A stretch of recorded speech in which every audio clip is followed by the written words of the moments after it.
vivapalestina-us.org. There you can see how you can help and how you can join us. Our partner in this is MSA. Our MAS. Our fiscal sponsor, Reverend Baker, is one of the most respected and respectable and historic Christian organizations in America, Pastors for Peace. It's their first time. It's their first time to be involved in the Palestinian issue. And they have come to our site to be our fiscal sponsor precisely so that we avoid any more Holy Land Foundation circumstances. I want to tell the FBI man in the room that this project does not and will not break one single US law, or any Egyptian law for that matter. The money goes through the Pastors for Peace.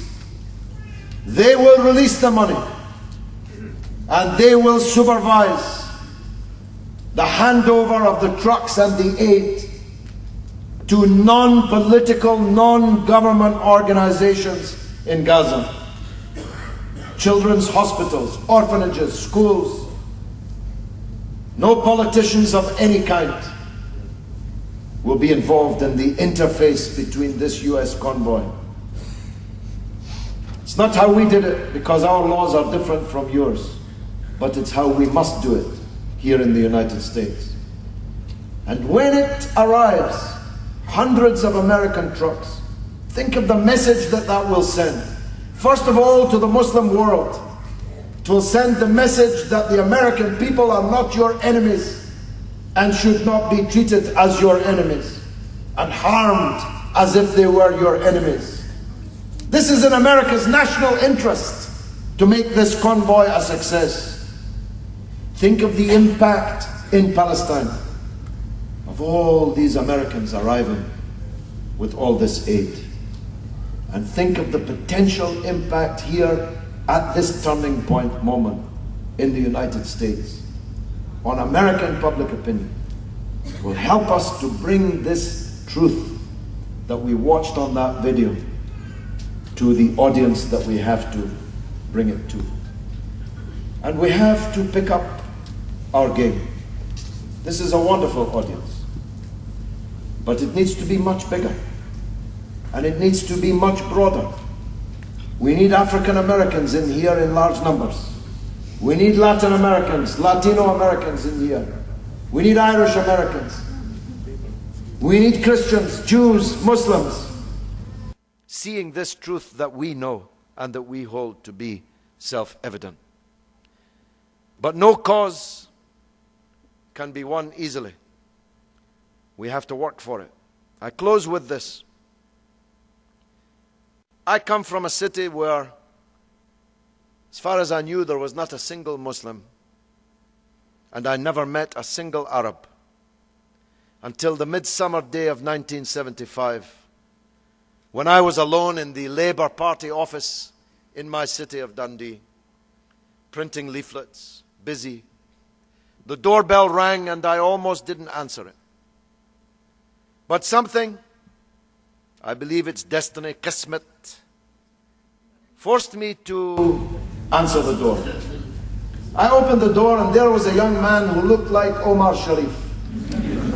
But then all Arabs looked like Omar Sharif in those days.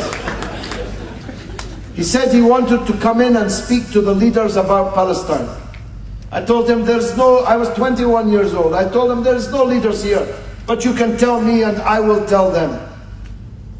And he sat there for 2 hours and he described in such a mesmerizing way the catastrophe which had overcome his Palestinian people, that at the end of that 2 years, I was a signed-up member of the Palestinian resistance, which I remain today, and until the last day of my life.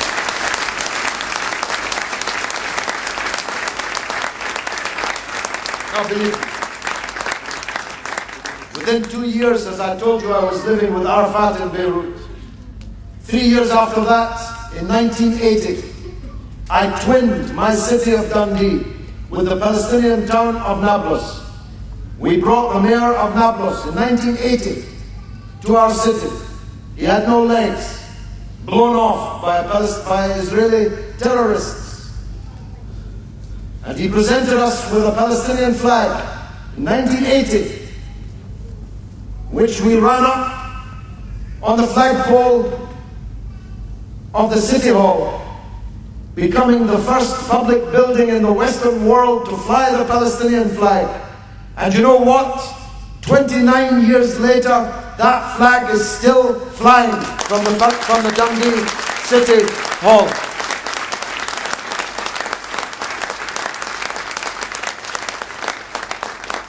So what you do counts.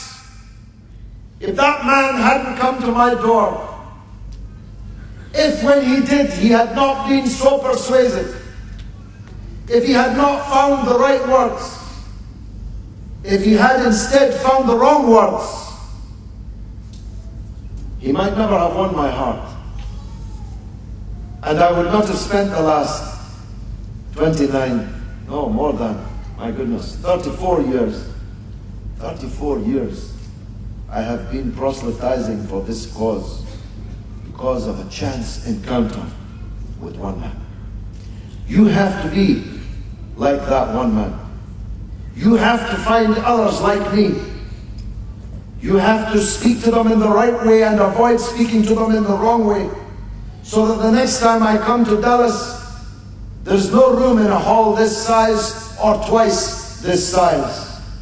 Because only when we have persuaded others of this truth that we know, can we be sure that the role of your country and mine will be different and better. So I hope to see you in New York City on the 4th of July. If you can't come, send your money. If you can't come, make sure somebody from Dallas is coming.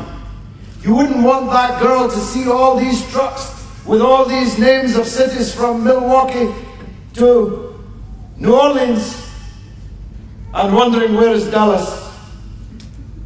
I'm sure you would want your own community, your own city, your own mosque, your own societies to be represented on that convoy. So if you can't come, make sure that someone's there on your behalf, that someone's flying the great flag of Texas in Gaza in July. Assalamu alaikum. Thank you.